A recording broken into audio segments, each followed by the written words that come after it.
V Skopju se je začelo sojenje za tragedijo v nočnem klubu v mestu Kočani, ki je marca pretresla severno Slovenijo. V požaru in stampedu, ki je sledil, je umrlo 63 ljudi, več kot 200 je bilo ranjenih.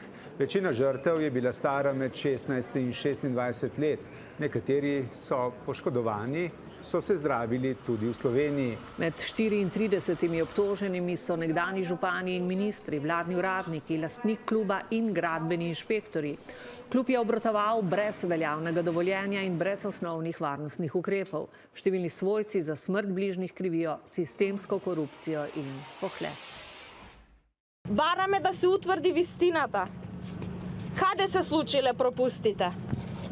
Кој не реагирал? Кои институции задоцња? Кој е имал должноста да спречи, а не спречил? И не можам да зборам, нозете ми се тресат.